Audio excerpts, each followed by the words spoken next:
부를 누릴 자격이 있다라는 잠재 의식을 갖추라고 합니다. 이게 어떤 의미입니까? 이게 내가 부자가 될 수 있고 내가 부자의 그릇을 가질 수 있는 그런 사람이 될 수 있을까라는 이런 질문을 많이 갖는다고 하는데요. 재테크, 이제 투자라는 건 기본적으로 미래에 현재보다 더 좋아질 거라고 생각하기 때문에 투자를 하는 것이고, 근데 이제 그런 게 사실은 말이 쉽지 이 부정적인 생각이라는 게 계속 들 수밖에 없고, 근데 이런 걸 이겨내려면 어떻게 해야 되는지도 이제 책에 좀 나옵니까?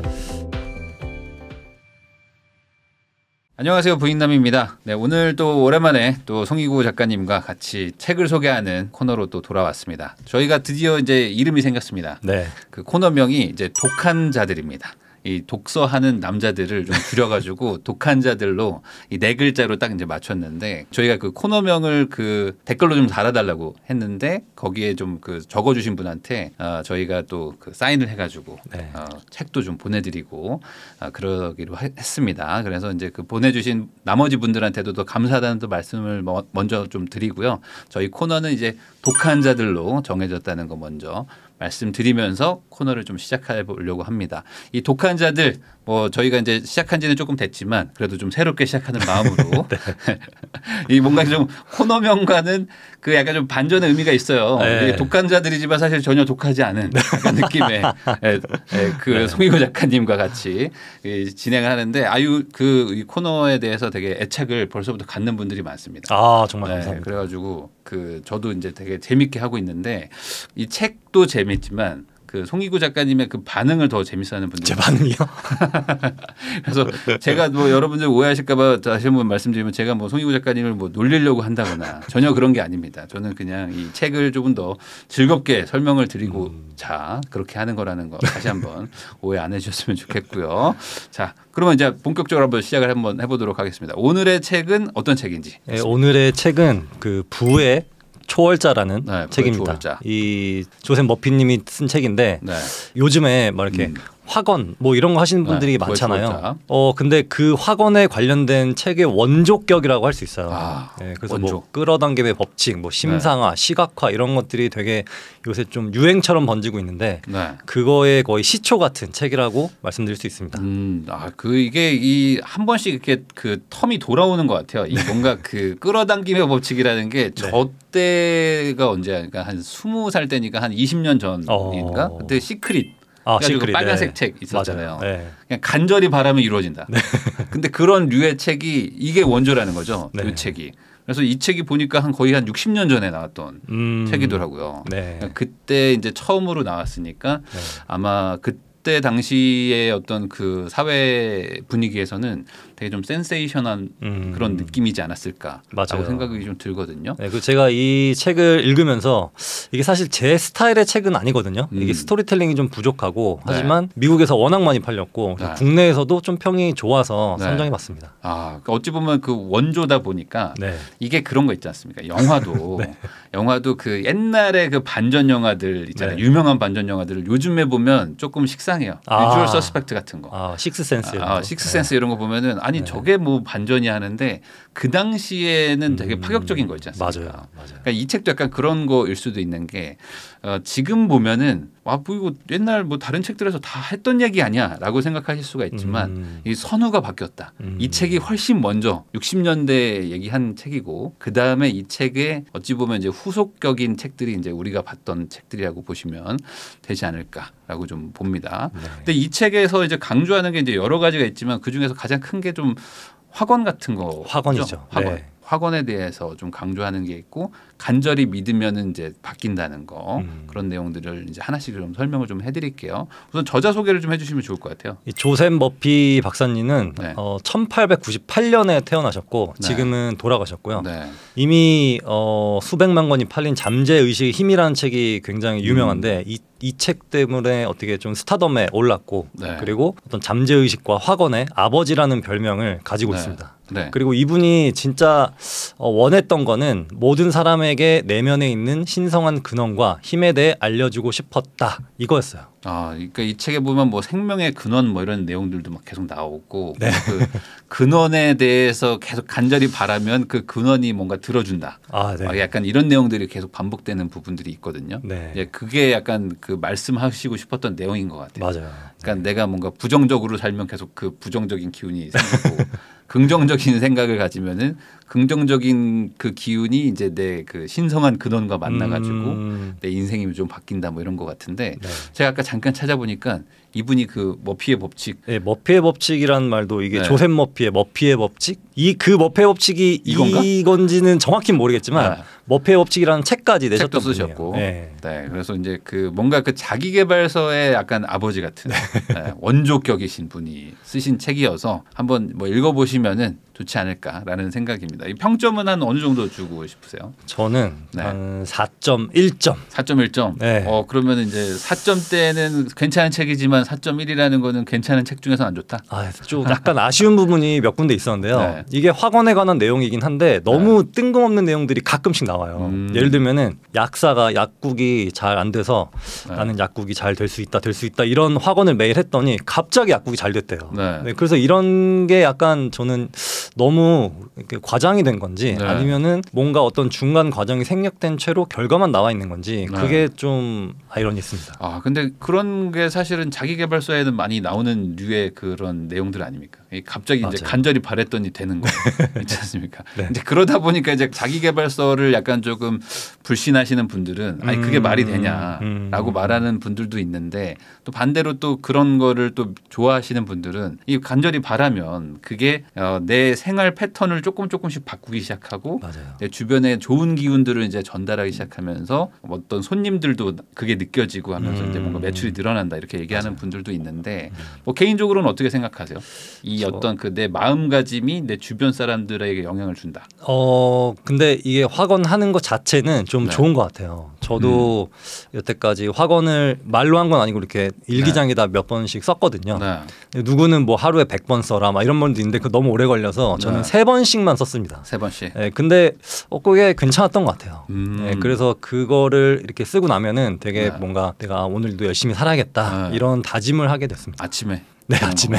아침에 눈 뜨자마자 하는 건가요? 저는 회사 출근해서 회사에서 이렇게 회사에서 네. 일하는 시간에 아니요. 출근해서 일할 시간에 출근하자마자 일기장 딱 피자마자 썼어요. 네. 오늘 어떻게 살아야 될지 뭐 이런 걸 쓰는 건가요? 저희 목표 이런 거죠. 나는 뭐를 어떻게 할 것이다. 나는 어떤 사람이 될 것이다. 이런 거 똑같은 문장을 한 3번씩 썼던 것 같습니다. 근데 저도 이거를 하긴 했었거든요. 근데 저는 이제 확언을 해야 된다라는 뭐 책을 보고 했었던 거는 아니었고 그냥 그 포스트잇에다가 제가 내 인생의 목표를 써가지고 이제 매일매일 지갑에서 꺼내가지고 이렇게 보고 읽고 했었는데 네. 지나고 나서 보면 그 되게 효과가 있었던 것 같아요. 네. 그리고 이제 그때 제가 아까도 잠깐 말했듯이 시크릿 그 책이 엄청 유행을 했었거든요. 네. 대학교 때 막 유행을 하고 했었는데 그때 제가 그걸 한번 해보려고 했었어요. 그 책에 그게 나오잖아요. 그림을 그려라. 그림을 그려가지고 이게 붙여놔라. 그러면은 간절히 바라면 이루어진다. 그래서 제가 지금도 기억나는 게 그 그림을 그려놓고 그걸 뭐 계속 보고 했더니 어느 순간 그 그림 그대로의 집과 차를 사게 된 자기를 발견하게 됐다. 막 이런 내용들이 막 나오거든요. 네, 그래서 제가 그거를 이제 한번 해보려고 했는데 안 되더라고. 안 되더라고. 단순히 그림만 그려가지고는 안 되더라고. 그러니까 이게 어느 정도 그 현실 가능성이 있는 부분들의 그림을 또 그려야 되는 건가? 막 이러면서 제가 좀 혼란을 한 적이 있었는데, 그러니까 이게 그 단순히 해가지고는 안 되고 그 중간에 또 과정도 좀 필요는 하겠죠. 근데 중요한 거는 확언을 하는 것 자체는 저도 좀 효과를 본 게 있어요. 왜냐하면 목표라는 게 아예 없을 때는 좀 하다가 흐지부지 되는 게 좀 많잖아요. 맞아요. 그리고 하다가 좀 지칠 때 좀 아예 하지 말자. 이렇게 좀 놔버리게 되는 것들이 있는데 뭔가 매일매일 뭔가 하면서 다시 한번 좀 마음도 좀 다잡고 하는 것들 그런 경험을 좀 있으셨나요? 그 매일 회사에서 아침에 좀 하라는 일 안 하고 이렇게 하시면 뭔가 좀 마음을 다잡게 되셨나요? 일단 제 목표 중에 그 저는 책을 한번 써보고 싶다 이런 게 있긴 있었어요. 거기에. 네. 근데 이게 실제로 이루어질지는 몰랐거든요. 그래서 그것도 좀 신기하긴 했고 그리고 또 그럼 효과가 있는 건데? 그리고 또 어떤 건물주가 되고 싶다. 그래서 그런 것도 것도 몇 번 썼었는데 네. 그것도 실제로 이루어져서 네. 지금은 다 정리하고 없지만 네. 아무튼 그게 이루어져서 좀 신기했던 경험은 있어요. 근데 이게 과연 학원 때문인지 네. 아니면 저의 뭐 운이나 아니면 또 노력 그런 것 때문인지 네. 그게 전 아직도 좀 궁금증은 남아있긴 합니다. 네. 아 근데 이제 이런 그 자기계발서의 그 논리가 네. 저도 이제 이런 책들을 좀 많이 봤었는데 그런 거잖아요. 그렇게 확언을 하면서 자연스럽게 잠재 의식에 이게 묻어두면 네. 내가 이제 잠재 의식은 내가 컨트롤할 수가 없기 때문에 네. 이 잠재 의식이 실제로 진심으로 믿으면 얘가 나는 그런 사람인가 보다라고 하면서 자연스럽게 나를 그렇게 행동하게 만든다. 네. 그러니까 아마 그런 것들을 계속 집요하게 내 머릿속에 나는 책을 쓸 수 있는 사람이야. 책을 쓸 거라고 집어넣기 맞아요. 때문에 작가가 되신 게 아닐까? 네. 네, 그런 것 같아요. 그래서 뭔가 그럼 평점을 좀 올릴 생각 있으십니까? 근데 이 책 자체가 네. 그냥 과정이 너무 생략되어 있어서 약간 읽기는 약간 좀 부담스럽긴 해요. 네. 그리고 이게 좀 내용이 좀 약간 반복되는 부분들도 약간 좀 있기도 맞아요. 하고. 네. 네. 그러면 이제 내용을 좀 하나씩 좀 설명을 좀 드리면 좋을 것 같은데 우선 첫 번째로 좀 소개할 수 있는 내용이 뭐가 있을까요? 부를 누릴 자격이 있다라는 잠재 의식을 갖추라고 합니다. 이게 어떤 의미입니까? 이게 내가 부자가 될 수 있고 네. 그리고 내가 부자의 그릇을 가질 수 있는 그런 사람이 될 수 있을까? 라는 이런 질문을 많이 갖는다고 하는데요. 근데 네. 저도 그랬어요. 저도 처음에 부동산 시작했을 때 내가 과연 부자가 될 수 있을까? 되게 네. 그런 의심도 많이 했고 네. 그리고 진짜 부자들을 보면서 저 사람들은 정말 어떤 사람들일까? 네. 나와는 완전 다른 사람들일 거야 라고 생각했지만 점점 하다 보니까 저의 생각이 조금씩 바뀌었던 것 같아요. 네. 아니 근데 그 의심을 갖게 되면은 사실 행동을 하기가 어려운데 네. 이거 조금만 더 설명을 해주시면 좋을 것 같아요. 이 의심을 가지면서도 네. 나는 그래도 뭔가 될 수 있다. 그러니까 나는 저 사람처럼 안 돼라고 하는 것과 네. 나도 저 사람처럼 될 수 있어라고 이 두 개로 갈리는 게 굉장히 다른 결과를 가져오거든요. 그래서 저는 저 사람은 엄청난 부자지만 나랑은 좀 다른 사람은 같지만 나도 언젠가 될 수 있어 네. 라고 이렇게 생각했던 것 같아요. 그러니까 이 책에서도 보니까 그게 나오는 것 같아요. 가장 큰 차이가 뭐냐? 할 수 없다와 할 수 있다로 나뉜다. 네. 그러니까 나는 안 될 거야, 할 수 없을 거야라고 말하는 순간 이제 사실 끝나는 거고, 네. 나도 할 수 있어, 할 수 있을 거야라고 말하는 순간 이제 뭔가 방법이 바뀌는 건데, 뭔가 길이 보이는 거고, 그러니까 내 머릿속 잠재 의식 안에 할 수 있을 거야라는 거를 계속 집어넣어라라는 게 이제 초반에 나오더라고요. 그게 어찌 보면 일종의 확언일 수도 있는 것이고, 네. 근데 이런 것들이 사실은 되게 저도 중요하다고는 생각을 해요. 왜냐하면 이게 특히 투자는 이제 투자해 보시는 분들은 아시겠지만 되게 불안하잖아요. 그리고 미래가 어떻게 될지도 모르겠고. 네. 근데 이럴 때 부정적인 생각을 갖게 되면 사실 못하지 않습니까? 못하죠. 특히 투자는 좀 긍정적인 마인드가 있어야지만 할 수 있는 거 아닐까? 맞아요. 이게 무조건 내 자산은 떨어질 것 같고 내가 사면은 고점에 물릴 것 같고 이런 부정적인 생각들이 있다 보면은 사실 아무것도 못하게 되죠. 그래서 많은 분들이 내가 아직 시작도 안 했는데 내가 뭔가 부자가 될 수 있다 이런 생각을 한다는 것 자체가 쉽지 않지만 그래도 계속 그런 생각을 반복해내는 게 내 마음과 생각을 훈련하는 거라고 생각합니다. 그래서 이제 여기서도 뭐 이제 이미지나 시각화 이런 얘기하면서 이제 나는 이미 부자다. 뭐 이런 식의 어떤 그 확언 같은 것들을 하라는 게 그 자신감을 좀 인위적으로 좀 끌어올리는 행위가 아닌가 뭐 이런 생각도 좀 듭니다. 그리고 또 두려움과 걱정은 불을 쌓는 능력에도 부정적인 영향을 끼친다고 해요. 네, 맞아요. 근데 이게 저도 이제 투자를 하면서 이 두려움과 걱정이 안 들지는 않는데 네. 두려움과 걱정만 해가지고는 사실 답이 없잖아요. 맞아요. 네, 이런 경험 좀 있으실 것 같아요. 일단 제가 그 부동산을 매수할 때는 항상 최고가였어요. 네, 그 전에 샀던 사람의 등기부등본을 떼보면 저보다 한 다 몇 억씩 쌌거든요. 그래서 저는 이게 내가 항상 최고가인데 이거 고점에서 물리는 거 아니야 이런 걱정을 늘 했지만 그래도 이거는 이 정도의 가치가 있으니까 몇 년 뒤면 어느 정도까지 올라갈 것 같아. 올라갈 거야 이렇게 긍정적으로 좀 생각했던 것 같아요. 그러면 굳이 이렇게 최고가에 사시던 이유가 있어요? 그 전에 사신 분들이 워낙 오래전부터 가지고 계셨던 분들이라서 그 가격으로 돌아가긴 좀 어렵더라고요. 그 오래된 것들 위주로 사셔가지고. 맞아요. 네. 그래서 그 예전에 음마 아파트가 2010년에 그 10억이었고 2013년에 7억이었거든요. 맞아요. 저는 그때 그때 당시 투자를 했을 때 음모 아파트가 이렇게 3억씩 떨어지는 거를 보고 아 진짜 나 이러다가 큰일 나는 거 아니야 이런 생각했는데 네. 이게 다시 반등을 하더라고요. 아 그렇죠. 네. 이게 사실 그 부동산 투자든 뭐 주식 투자든 뭐든지 간에 이 재테크 이제 투자라는 건 기본적으로 미래에 현재보다 더 좋아질 거라고 생각하기 때문에 투자를 하는 것이고 미래가 지금보다 더 안 좋아질 거라고 생각하면 당연히 투자를 안 하는 거잖아요. 네. 그러다 보니까 기본적으로 투자자들은 좀 낙관주의적인 성향을 좀 가지고 맞아요. 있고 네. 투자를 좀 안 하는 사람들은 좀 비관주의적인 성향을 좀 가지고 있는데 네. 네, 그러다 보니까 이제 이거를 또 반대로 생각하면 또 투자자들은 너무 또 미래를 좀 좋게만 본다라고 생각들을 하시는 분들도 있겠지만 반대로 투자라는 거를 하기 위해서는 당연히 또 미래를 좋게 보지 않으면 이게 성립이 안 되는 거니까 네. 미래가 나쁜데 투자할 수가 없잖아요. 그쵸. 그러니까 이게 또 뭐 미래가 이제 다가와서 결과가 나와봐야 아는 거긴 하겠지만 이게 어찌 보면 뭐 전제 조건 같은 거다라고 보시면 될 것 같아요. 그러니까 이제 두려움과 걱정을 이겨내고도 좋은 미래를 꿈꾸면서 나가는 게 이제 투자의 좀 기본 같은 거죠. 그래서 네. 이 조셉 머피 박사님이 이게 수영과도 같다고 했거든요. 네. 그래서 힘을 주면은 가라앉고 힘을 빼면 이렇게 뜬다 이렇게 네. 표현을 하셨는데 정말 아무것도 하지 않고 내가 계속 무서워하고 걱정만 하다 보면은 그냥 가라앉게 되는 거죠.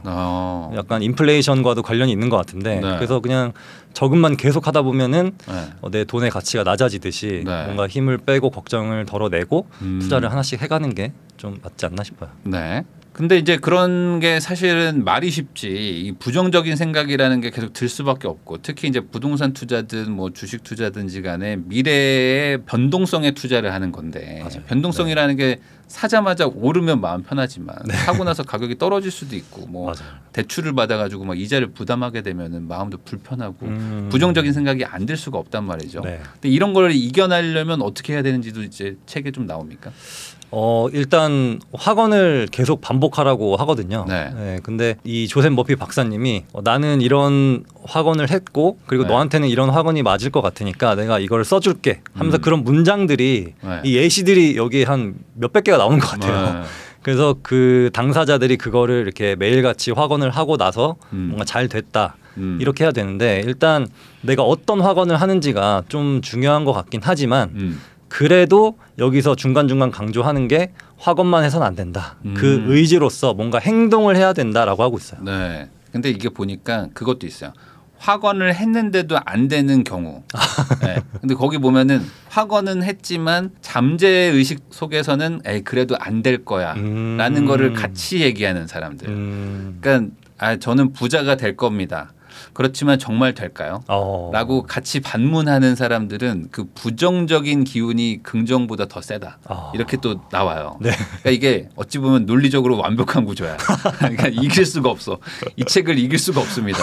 그래서 부정적인 생각 자체를 안 해야 됩니다. 안 해야지만 그 긍정의 힘이 작동을 하면서 내 인생이 바뀌기 시작한다라는 게 이 책에 또 나오니까 그 부정적인 생각을 하여간 하지 마라. 이런 게 있습니다. 그래서 이 부정적인 생각을 안 하는 것 자체가 힘들기 때문에 네. 그렇게 부정적인 생각을 안 하는 그런 의지를 가지고 있으신 분들은 잘 될 수밖에 없는 것 같아요. 네, 맞아요. 근데 이제 그게 가장 어려운 것 같아요. 뭐든지 간에 행동을 해야 되는데 행동을 하려면 부정적인 기운을 빼지 않으면 행동 자체가 안 되거든요. 네.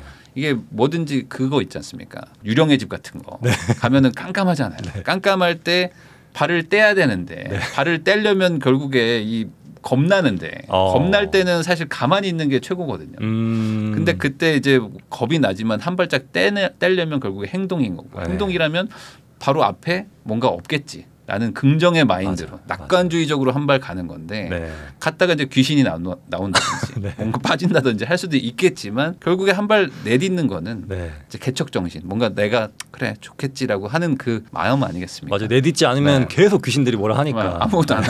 가만히 있는다고 뭐 이게 끝나지 않잖아요. 맞죠, 네. 결국 출구까지 가려면 내딛어야 되니까 그렇기 때문에 결국에는 그 조금 부정적인 생각을 떨쳐내고 나가는 사람이 결국에 이제 좋은 결과를 얻는 게 아닌가라고 생각을 합니다. 이 학원 예전에도 뭐 해보셨다고 했지만 학원을 어떻게 하는 게 좋은 건지 설명 좀 해주시면 좋을 것 같아요. 예를 들어서 나는 재능이 부족해라고 말하는 것은 재능이 없게 해달라는 것과 마찬가지라고 해요. 그래서 예를 들어서 나는 시간이 부족해. 나는 뭐 몸이 좀 컨디션이 안 좋아라고 하는 거는 나는 시간이 없게 해달라고 부탁하는 것과 마찬가지라고 합니다. 내가 말하는 대로 이루어진다. 말하는 대로. 네, 그래서 뭐 어쩌면 아마도 뭐 이런 단어를 쓰지 말라고 합니다. 그러니까 뭐 이런 거죠. 저는 지금 돈이 부족해요. 뭐 저는 지금 돈 때문에 너무 힘들어요. 돈이 없어가지고 막 미칠 것 같아요라는 얘기를 하면 점점 돈이 없어서 미쳐지게 된다는 거죠. 맞아요. 그러니까 말을 그렇게 하는 것 자체가 나한테 영향을 준다는 거잖아요. 뭐 회사에서도 나 일 너무 많아. 뭐 일 때문에 뭐 너무 피곤해라고 하는 사람은 10년 전도 그랬어요. 앞으로도 그럴 거고. 하지만 뭔가 이렇게 자기가 주체적으로 계속 해나가고 그렇게 뭔가 어떤 밝은 에너지를 가지고 있는 사람들은 뭔가 좀 잘 되더라고요. 그래서 그런 차이였던 것 같아요. 그러면 이제 일이 많아도 일이 없다 그러고 뭔가 좀 일이 저기 힘들어도 괜찮아요, 더 할 수 있어요라고 하면은 그러면 일이 더 오죠. 일이 더 오잖아요. 그러면은 이게 뭔가 학원과 좀 다르지 않습니까? 그래서 한국에 맞지 않는 건가? 그래서 힘든 표정으로 괜찮아요라고 해야 돼요. 힘든 표정을 잔뜩 찍고 아주 힘든 표정으로. 그러면 말은 되게 좋게 하지만 표정은 안 좋게. 그게 한국형 보여질 때. 한국형 학원이구나. 근데 이게 회사에서는 조금 그런 게 있습니다. 네, 맞아요. 갑자기 나 안 바빠요, 막 이러면은 갑자기 일을 더 주기 때문에 그럼 집에 못 가거든요. 그래서 너무 그러지만 안 돼요. 약간의 농담입니다. 이게 그러니까 회사는 좀 그럴 수 있지만 이제 내 자기 개발, 내 인생을 위해서는 이제 진심으로 믿고 학원을 좀 긍정적으로 하라는 거. 그러면 이제 긍정적인 단어가 좀 뭐가 있을까요? 좀 그래도 좀 좋은 단어들을 많이 써야 될 텐데. 이 책에서는 뭐 건강, 기쁨, 뭐 성취, 행복, 평화, 어떤 깨달음 이런 뭔가 나에게 밝은 미래를 가져다 줄 수 있는 그런 단어를 이렇게 중심으로 쭉 나열해서 이렇게 학원을 하라고 합니다. 그리고 이 책에서 제가 기억나는 게 그런 것도 있더라고요. 학원을 좀 더 구체적으로 하라고 해서 뭔가 영화 대본처럼 하라고 하는 것도 기억이 나는데 그냥 뭐 저는 돈을 많이 벌 거예요. 뭐 이렇게 하면은 좀 와닿지가 않으니까 맞아요. 나는 뭐 연봉을 뭐 5만 달러를 받을 거야. 그럼 받아서 내 아내한테 가서 내가 연봉이 얼마가 됐어라고 말하는 거를 대사를 한번 하고 그 말했을 때 그 아내가 어떻게 말할지를 뭐 상상을 한번 해보라. 그런 것들도 이제 뭐 책에 나오거든요. 그러니까 그런 식으로 뭔가 구체적으로 최대한 그 상상력을 발휘해서 진심으로 받아들여라. 뭐 이런 것들이 이제 이 책에 나옵니다. 그리고 이제 또 다른 뭐 방법이 또 있죠. 또 지금의 삶은 내 생각의 거울이라고 하고 있어요. 그래서 내가 무슨 생각을 하는지에 따라 그렇게 행동하게 된다고 합니다. 그리고 그 행동이 내 삶을 만들어 간다고요. 그래서 내가 막 자꾸 부정적으로만 생각하면은 정말 부정적인 일들만 일어나고 계속 부정적으로만 살아가게 되는 거죠. 그래서 나는 항상 잘 될 거야, 잘 되고 있다 이런 생각을 하는 게 어찌 보면 내 미래를 좌지우지할 수 있는 그런 중요한 어떤 매개체 같습니다. 그리고 이제 거울 얘기하시니까 또 생각나는 게 이 학원하는 방식 중에 하나가 이제 거울을 보고 말하라고 하는 것도 제가 생각이 나는데 남자분들이 많이 해요. 거울 보면서 거울 보고 샤워하면서 이제 뭐 보통 보면서 이제 남자들은 보통 대부분 다 자기가 나 좀 오늘 좀 괜찮은데 뭐 이렇게 하면서 이제 거울 보고 많이 얘기하잖아요. 근데 이제 그만큼 자기 스스로 자기에게 되게 좋은 얘기들을 스스로에게 하라는 거잖아요. 이게 어찌 보면은 맞아요. 남들이 나한테 칭찬을 하는 일이 뭐 많이 없을 수도 있으니까 나 스스로 나를 되게 좋은 사람이라고 말을 해주고 나는 할 수 있을 거야라고 얘기를 해주면서 스스로를 되게 좀 응원하고 끌어올려가지고 그런 것들을 매일매일 반복하고 하다 보면 내가 다른 사람들한테 하는 행동들도 좀 바뀌고 그런 것들이 쌓여가면서 조금 인생이 바뀐다. 이런 것들이 약간 좀 자기계발서에 공통된 내용들인 것 같고 그거에 이제 원조격인 게 이 책인 것 같긴 합니다. 그런데 이제 아까 말씀하신 것처럼 이제 거울이라는 표현도 좀 중의적으로 그 의미도 맞는 것 같아요. 내가 좀 부정적으로 뭔가 계속 얘기하면은 뭔가 그 부정적인 게 좀 나를 막 끌어당기는 것 같기도 하고. 그렇죠. 그게 뭐 요새 끌어당김의 법칙 막 이런 게 좀 많은데 이게 실제로 뭔가 내가 안 좋은 생각을 하면 안 좋은 표정과 그리고 어떤 먹구름을 끌고 다니는 그런 사람들 있잖아요. 있죠. 그래서 먹구름을 끌고 다니는 사람들을 이렇게 보면은 그때 표정이 다 어둡고 그리고 이렇게 하는 말들도 그렇게 기분 좋지가 않아요. 그래서 먹구름이 형성된 건데 그래서 나에게는 먹구름이 있나 그런 걸 한번 살펴보셨으면 좋겠는데 저도 가끔씩 기분이 좀 안 좋고 뭔가 좀 고민이 많을 때는 제 스스로한테 이렇게 안 좋은 기운들이 먹구름이 이렇게 씌어 있다고 생각이 들거든요. 그럴 때마다 그걸 걷어내려고 하고 있습니다. 맞아요. 그리고 이게 부정적인 사람들은 또 부정적인 사람들끼리 또 막 모이게 되는 것도 있고 이게 참 성향에 또 이게 맞는 사람들끼리 또 모이게 되는 게 있는데 그러다 보니까 또 본인이 좀 내가 성공을 하고 싶거나 뭐 내가 뭔가 부자가 되고 싶거나 한다면은 이게 부자들이 좀 하는 방식이나 사고 방식처럼 하시는 것도 중요한데 아까 말씀드린 것처럼 투자를 내가 하고 싶다 그러면 약간 좀 긍정적이거나 좀 낙관주의적인 사고 방식을 가져야지만 이게 되긴 되거든요. 그래서 이 책에서도 나오는 게 돈에 대해서 막 그 돈을 막 싫어하고 막 하면은 그러니까 돈을 내가 뭐 벌기가 좀 어려워진다 뭐 이런 내용들도 좀 나오거든요. 그런 것처럼 그 내가 하고 싶고 되고 싶은 그런 사람들처럼 좀 생각하는 거, 그 사람을 내 거울처럼 생각하고 따라가려고 하는 것도 좀 필요하지 않나 생각이 좀 듭니다. 질투를 많이 하시는 분들이 되게 많잖아요. 그래서 그 다른 사람을 질투하는 거는 그 사람을 오히려 더 높이고 그리고 나를 이렇게 끌어내리는 것과 같다고 합니다.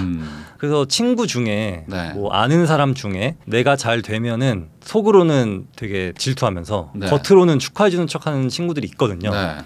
근데 그것과 그리고 또 내가 안 됐을 때 속으로는 약간 좀 쌤통이다 막 이러면서 겉으로는 좀 이렇게 안 됐다 이런 사람들이 되게 많아요.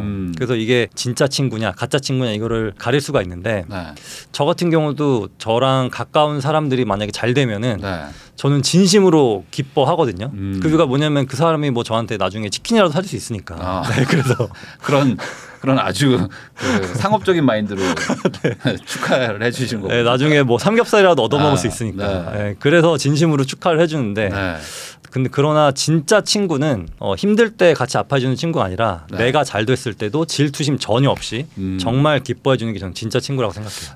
근데 이게 저도 이제 살면서 점점 느끼는 게 이게 남과 비교하는 거를 그것만 끊어도 인생이 훨씬 행복해지고 그리고 투자도 훨씬 더 잘 되는 것 같아요. 이게 보니까 이게 끝이 없는 비교잖아요. 어떻게 보면. 왜냐하면 나보다 더 잘하는 사람은 항상 있고 근데 비교라는 건 항상 나보다 못하는 사람하고는 잘 안 하니까 끝이 없는 비교 그리고 이제 절대 이길 수 없는 비교. 그러니까 이게 점점 내 불행으로 점점 가게 되는데 이 남과의 비교심만 딱 멈추고 안 하기만 하더라도 정말 그 내 본질에 좀 집중할 수 있고 그리고 내가 잘하는 것만 좀 딱 보고 갈 수가 있는 것 같아요. 그러니까 이 부분도 정말 중요한 부분인 것 같습니다. 이게 남의 부와 남의 성공에 질투할 필요가 없다.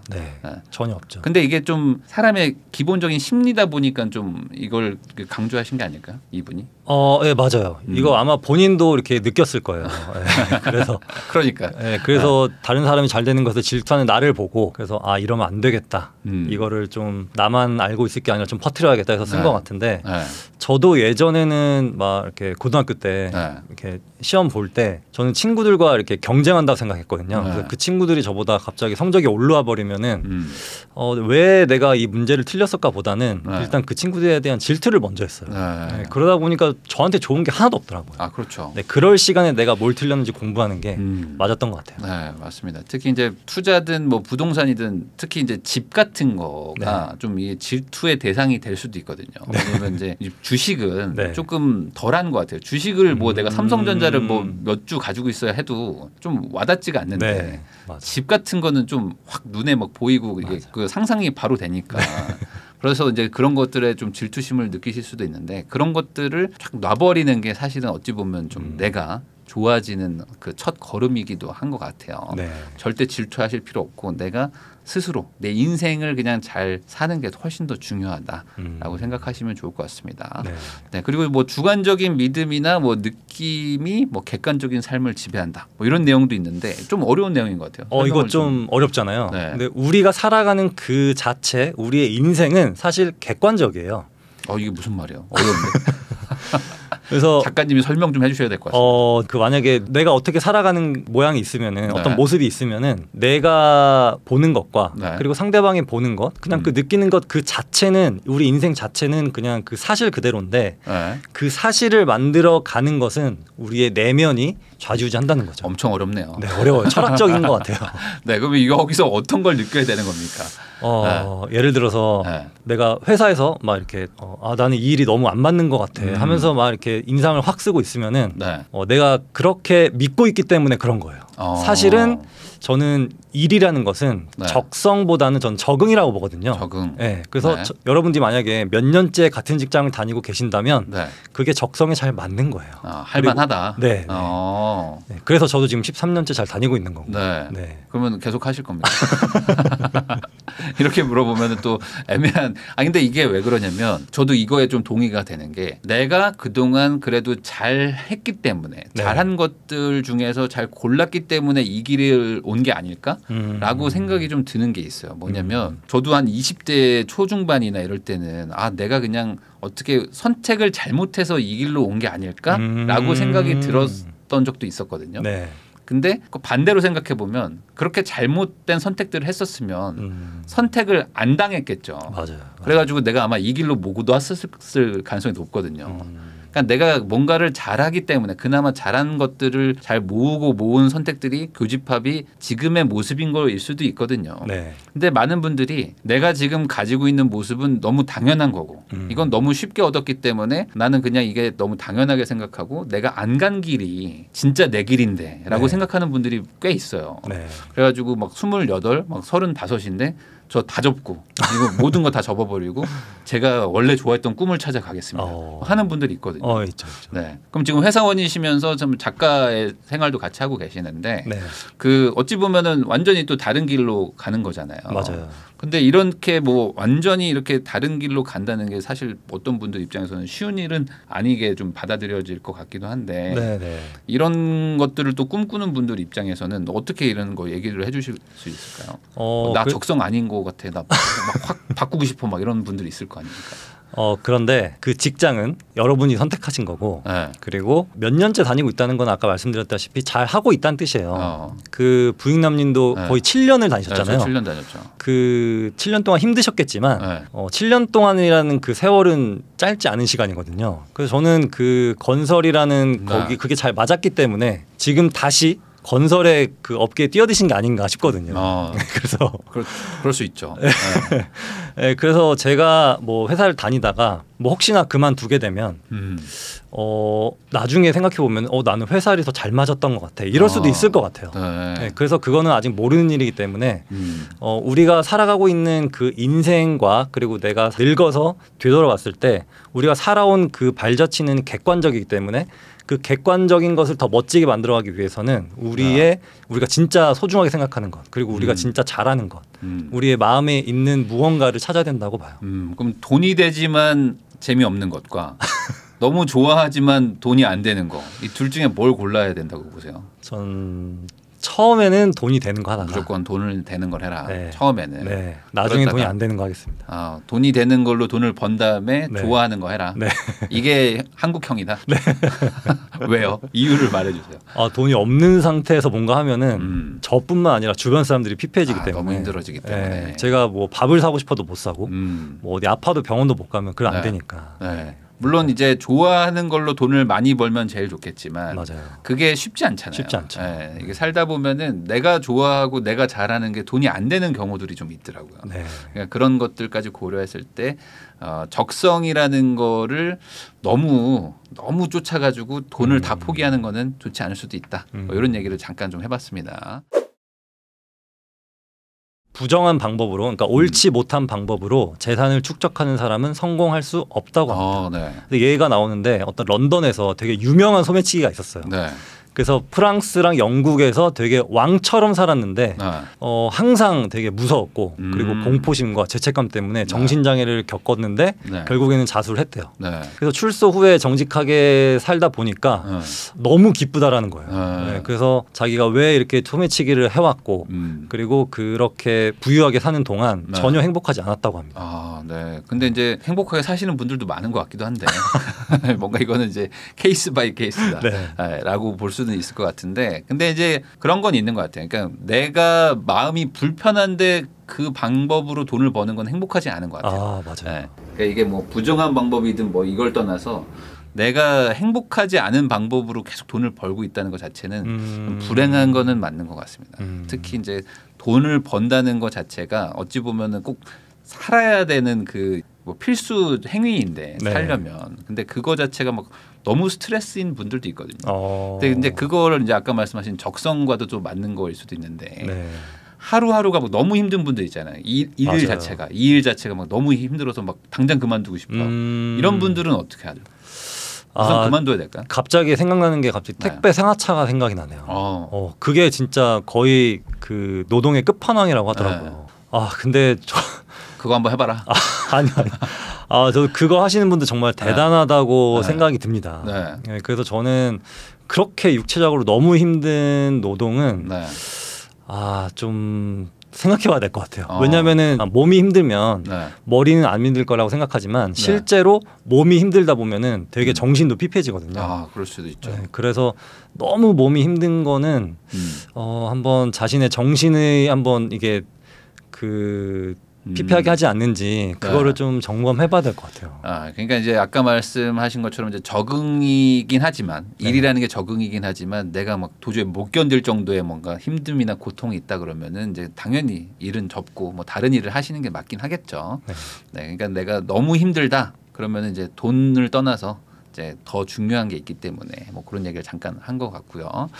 그리고 감정의 기복이나 인생의 기복이 심한 사람은 외부 상황이 운명을 결정한다고 착각한다. 이것도 좀 설명이 좀 필요한 부분인 것 같습니다. 맞아요. 내가 만약에 쉽게 말하면은 내가 뭔가 잘 안 되면은 이거는 내 운명이니까 이렇게 말해버리거나 아니면은 내가 내 유전자가 원래 이러니까 이렇게 핑계를 대는 남 탓한다. 그래서 운명을 믿으십니까? 저요? 저는 운명 잘 안 믿죠. 저는 운명 잘 안 믿고 팔자 같은 거 잘 안 믿고. 저는 그냥 본인 스스로 잘하면 된다는 주의입니다. 그래서 저도 사주팔자나 점 같은 거를 믿진 않지만 한번 보러 가고 싶긴 해요. 이게 재밌잖아요. 그래서 보러 간 적이 없는데 좀 궁금하긴 하더라고요. 그래서 누가 제 주변에 좀 사주팔자 잘 본 사람이 하나 있으면 소개시켜드릴까요? 그게 궁금하긴 한데 그래도 저는 믿지는 않습니다. 그래요? 그럼 아예 안 보세요? 네, 아예 안 보고. 일부러 안 보시는 건가요? 약간 거기에 돈을 쓰는 게 좀 아까운 것 같아요. 그렇구나. 근데 이제 만약에 이제 미래를 어느 정도 그래도 내가 좀 선택의 기로에 서 있을 때 조언을 받는다 정도로 생각하면은 어떠세요? 아니면 절대 그건 조언조차도 안 된다? 조언조차 안 될 것 같아요. 그래요? 저는 오히려 그 신문지 구석에 있는 오늘의 운세 있잖아요. 그거는 가끔씩 봐요. 83년생 돼지띠 해가지고 뭔가 지금 앞뒤가 안 맞는 것 같은데 그거보다는 이게 좀 더 그러니까 무료를 좋아하시는군요. 생각해보니까 그런 것 같네요. 유료를 안 좋아하시고 무료를 좋아하시는구나. 근데 이게 좀 맞는 얘기인 것 같은 게 그러니까 뭔가 인생의 기복이나 이런 감정의 기복이 많은 게 어찌 보면은 내가 내 스스로 인생을 좀 컨트롤하고 내가 막 치고 나가겠다라고 생각하지 않는 거일 수도 있을 것 같기도 해요. 뭐냐면은 내가 좀 내 스스로 내 주관적으로 좀 가려고 하는 분들이 있다면은 뭔가 기복이 생겨도 막 끌고 가잖아요. 맞아요. 그러니까 예를 들어 막 내가 몸이 너무 피곤해도 일어나고 막 내가 너무 지쳐도 그래서 뭔가를 하는데 이게 기복이라는 건 사실 내가 뭐 지치면 안 하고 기분 좋으면 그냥 하고 약간 이런 거일 수도 있지 않습니까? 맞아요. 그러니까 이게 뭔가 탓을 한다는 게 기복일 수도 있는 거죠. 그러니까 좀 저는 개인적으로는 뭔가 무슨 탓을 한다는 것 자체가 그걸 안 해야지 사실 뭔가 내가 인생이 좀 바뀐다고 생각하는 사람 중에 하나거든요. 맞아요. 남 탓하는 사람 중에 사실 잘 되는 사람은 없는 것 같아요. 그래서 저도 이제 가능하면 내 탓을 많이 하고 내가 어떻게 바뀌어야지만 내 인생도 바뀐다라고 생각하고 살아왔기 때문에 저도 조금 인생이 좀 바뀌었다고 생각하기 때문에 저도 그렇게 앞으로도 살려고 계속 노력하고 여러분들한테도 말을 하는 편인데 이게 쉽지는 않습니다. 쉽지 않죠. 왜냐하면 이제 남 탓하면 편하거든요. 쉽고 특히 이제 뭐 부모님 탓 요즘에는 이제 유전자 탓 하다가 요즘에 이제 운 탓으로 많이 넘어갔다. 운 탓. 이제는 모든 게 다 운이다. DNA도 아니다. 이제는 다 모든 것이 운이다. 이제 뭐 지나가다가 사고 나는 것도 운이듯이 이제 모든 건 다 운이다. 그러니까 코인 산 것도 운, 뭐 주식도 운, 뭐 부동산도 운인 것처럼 다 인생 타이밍이다. 뭐 이렇게 해버리면 이제 운 탓까지 가면 사실 더 이상 탓할 것도 없는 거잖아요. 없죠. 네, 그러니까 없죠. 그렇게 네. 가면 이제 더 이상 노력할 이유도 없어지는 것이고 네. 그렇게까지는 좀 안 가셨으면 좋겠습니다. 네, 그리고 군중 심리를 넘어서라고 하는 부분도 있는데 이것도 좀 설명을 좀 해주세요. 일단 우리가 막 우르르 몰려가면은 네. 막 되게 뭔가 있을 것 같고 어떤 음식점에 줄이 쫙 서 있으면 맛집일 것 같고 네. 뭔가 그게 다 군중 심리거든요. 근데 맛집 아닙니까? 근데 진짜 네. 기다려서 들어갔는데 네. 그냥 평범한 때가 되게 많아요. 네, 제가 그런 데가 있었습니다. 그 어디 뭐 기역 시옷인 지역에 네. 갔는데 네. 엄청난 빵집이 있어가지고 한번 갔거든요. 근데 너무 그냥 평범한 거예요. 근데 왜 맛집인지 알았어요. 거의 1시간 반을 기다려서 네. 갓 나온 빵을 먹으니까 맛이 없을 수가 없더라고요. 그렇죠. 기다려가지고 먹으니까. 네. 그래서 네. 특히나 우리나라 사람들은 뭔가 새로운 것에 도전하는 걸 별로 안 좋아하는데 네. 저 같은 경우는 이미 이렇게 잘 알려진 맛집들은 잘 안 가요. 저는 어디 숨어 있는 저만 알고 싶은 그런 맛집만 찾아가거든요. 네. 실패를 많이 하지만 네. 또 발견도 많이 합니다. 그래서 저는 군중 심리를 일부러 안 따라가려고 그래요. 그래서 남들이 뭐 입는 옷이라든지 네. 아니면 남들이 좋아하는 뭐 어떤 아이템이라든지 네. 그런 거를 오히려 멀리하고 있어요. 네. 그러면 이상한가요? 아니 뭐 그게 이상한 건 아니죠. 그게 사실 투자에서도 그게 같이 좀 적용되는 얘기 아닙니까? 네. 남들이 좀 좋아할 때 안 하고 남들이 싫어할 때 하고. 그러니까 그런 것들도 어찌 보면은 좀 투자 마인드에도 좀 적용되는 것 같은데 한국 사람들은 좀 유독 이게 좀 약하죠. 어찌 보면 극에 달해 있죠. 군중 심리가 극에 달해 있지 않습니까? 맞아요. 네. 거의 뭐 모범 답안이 정해져 있는 나라라고 저는 생각을 하는데. 네. 그래서 강남역 가면은 옷 스타일이 다 똑같아요. 그렇죠. 네. 지금 여름이 되고 나서 여성분들 남성분들 옷이 다 똑같습니다. 약간 무신사 스타일. 요즘에는 무신사 스탠다드 뭐 해서 뭐 있다면서요. 네. 뭐 모나미처럼 뭐 이렇게 검은색, 뭐 흰색 뭐 이렇게 한번 유행 한번 돌고 네. 지금은 또 돌고. 네. 그러니까 이게 참 그래요. 우리나라는 그 특히 이제 뭐 강의 같은 걸 해봐도 다들 질문 안 하면 안 하고 질문하면 다 같이 하고. 맞아요. 약간 뭔가 그 네. 군중 심리가 네. 되게 강하고. 뭔가 다 같이 하는 문화가 또 강하고 네. 그러다 보니까 또 뭐 위기 상황 같은 게 오면 또 같이 또 으쌰으쌰 하기도 하지만 사실 이게 또 이 마냥 좋은 건 아니죠. 마냥 좋은 거 아니죠. 그래서 이게 남들이 안 하면 나도 안 해도 된다는 식의 그 약간 좀 나도 안 해도 괜찮아라는 게 있어가지고 네. 이 사회 문화가 되게 급변하는 게 있는 것 같아요. 특히 이제 뭐 요즘에 이제 뭐 결혼 안 하는 것도 되게 네. 어느 순간 확 바뀌었잖아요. 맞아요. 네. 저희가 결혼하던 시절이나 뭐 한 20년 전만 하더라도 되게 막 결혼하는 분위기였는데 이제는 다 결혼 안 하는 분위기로 막 급변하기도 하고. 제 당시에는 네. 예식장이 없어서 네. 엄청 찾으러 다녔어요. 네. 원하는 맞아요. 날짜에 원하는 장소가 없어서 네.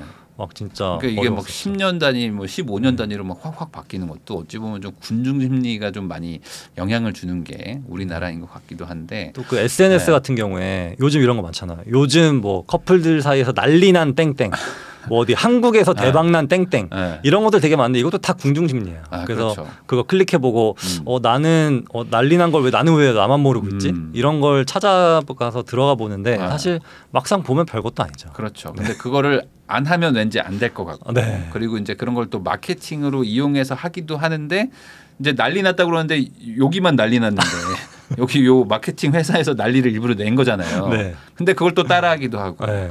막 이런 것들도 있는 것 같아요. 그래서 이 뭐 우리는 또 재테크 채널이니까 우리 항상 다수보다는 좀 소수의 입장에서 생각하고 좀 그걸 지켜보는 게 좋지 않나라는 것도 좀 생각을 합니다. 네. 자기 개발의 개념에서도 그게 맞는 것 같기도 하고요. 남과 항상 다르게 생각하고 움직이는 게 좋은 것 같습니다. 네, 그리고 또 하나 더 설명해 주시면 좋을 것 같아요. 그 부자가 되기 위해서는 네. 어떤 놀랍거나 네. 뭔가 색다른 단계를 찾아 헤매지 말라고 합니다. 이게 어떤 의미인가요? 이게 우리는 부자가 되기 위해서는 뭔가 특별한 기술이나 네. 어떤 능력 이런 게 있어야 한다고 생각하지만 그런 거 아닌가요? 근데 저는 사실 특별한 능력 전혀 없거든요. 근데 땅을 잘 보지 않습니까? 근데 저는 그 뭔가 하던 대로 뭔가 같은 행동을 하더라도 이렇게 확언 같은 자기 잠재 의식을 긍정적으로 바꾸면서 성공할 수 있다고 믿으면은 그게 이루어진다고 생각을 이렇게 책에서 말하고 있어요. 근데 저도 실제로 저는 잘하는 게 없었어요. 근데 하다 보니까 잘하는 게 하나 생겼는데 그냥 계속 하는 겁니다. 그냥 계속 하다 보면은 뭔가 되겠지 이런 믿음을 가지고 계속 하는 건데 어떻게 보면은 이것도 되게 내면에서 긍정적인 어떤 신호가 계속 있었던 것 같아요. 그렇게 계속하게 된 계기는 그러면 뭐라고 봐야 될까요? 꾸준한 독서였던 것 같아요. 독서. 네. 저도 이거 진짜 때려치고 싶다, 하기 싫다, 막 이랬을 때가 되게 많았는데 그때 당시 막 책을 보면서 뭐 계속 하는 게 좀 중요하다. 그리고 부자가 되는 길은 인내와 인내의 반복이다. 뭐 그런 말들 되게 많이 읽었었거든요. 그러다 보니까 저도 그래도 해야지 계속 했던 것 같아요. 그 많은 분들이 독서가 성공에 되게 좋은 그 밑거름이 됐다라고 말씀을 하시는 이유 중에 하나도 어찌 보면 이 책의 내용과 또 비슷한 것 같은 게 이 확언이 독서 자체가 저는 확언이라고도 생각을 좀 하거든요. 이 책을 읽으면서 지속적으로 내 잠재 의식에다가 그 내용들을 계속 집어넣고 있는 거죠. 어찌 보면 읽는 것 자체가 내 머릿속에 집어넣는 행위니까 나는 계속 뭐 부자가 될 거야, 나는 계속 뭐 더 좋은 사람이 될 거야라고 하는 것들을 그 반복하는 행위 자체도 어찌 보면 그 나를 되게 바꾸고 있는 게 아닌가. 그래서 내가 지치고 힘들 때마다 책을 통해서 나를 계속 끌어올리고 계속 좀 밀어붙이고 하는 것들을 저도 경험을 했었거든요. 그래서 여러분들도 그런 것들을 하시면 좋을 것 같고 저희도 그런 의미에서 계속 좋은 책들을 여러분들한테 좀 계속 소개를 하려고 하는 의도로 이 독한 남자들을 독한 자들을 하고 있는 거라고 생각해 주시면 좋을 것 같습니다. 네, 오늘은 이 조셉 머피의 부의 초월자라는 책을 가지고 한번 설명을 해드렸는데 전체적인 총평 한번 해주시면 좋을 것 같습니다. 일단 어떤 분들한테 도움이 될지. 이 책 내용은 굉장히 좋은데요. 이 책 구성이 약간 읽기는 좀 불편할 수가 있어요. 어떤 의미에서요? 그 똑같은 내용이 계속 반복되거든요. 그래서 일부러 그렇게 하신 거 아닐까요? 이걸 기억해라. 네, 그럴 수 있고 갑자기 뜬금없는 결과가 막 나오고 이래서 약간 그럴 수 있는데 그래도 여기 나오는 확언들을 자기한테 좀 습득해서 계속 내 마음속에 이렇게 되뇌이거나 아니면 글로 이렇게 써보는 것은 굉장히 좋은 행위라고 봐요. 네, 저도 이제 이런 그 자기계발서에서 좀 뺐으면 싶은 그런 부분들이 이 책에 나오는 게 그런 거예요. 이제 그 간절히 바라면 생기는 거 있잖아요. 그 여기 예시도 이제 재봉틀이 필요하신 분이 있는데 재봉틀을 간절히 바라셔가지고 막 상상의 나래를 펼치면서 이제 재봉틀을 만지는 그 상상을 했더니 갑자기 누가 나한테 재봉틀을 갖다 주는 뭐 이런 경험을 했다라는 사연들이 막 나옵니다. 그런데 이제 이런 것들이 물론 이게 실제일 수도 있겠지만 그게 정말 좀 잘 믿기지는 않거든요. 그래서 이제 그런 것들은 좀 이제 뭐 빼고 그런 거 빼고 이제 내가 이제 부자가 되겠다. 내가 뭔가 투자를 하겠다. 아니면 내가 뭔가 인생에 뭔가 바꾸는 어떤 행위를 내가 하겠다라고 간절히 바라면서 차근차근 뭔가 인생이 바뀐다는 거는 뭐 다수가 경험한 것들이기 때문에 그런 부분들은 좀 내가 취사 선택하셔가지고 반복하시면은 도움이 충분히 될 만한 책이지 않을까라고 생각을 합니다. 저희는 또 독한 자들로 이제 앞으로도 여러분들에게 다시 돌아오도록 하겠습니다. 그 다음 책은 또 저희가 또 좋은 책 골라가지고 돌아오도록 하겠습니다. 지금까지 부익남 TV의 부익남이었고요. 송희구 작가님과 또 다시 한번 좋은 책 가지고 돌아오도록 하겠습니다. 작가님 오늘 고생 많으셨습니다. 네, 감사합니다.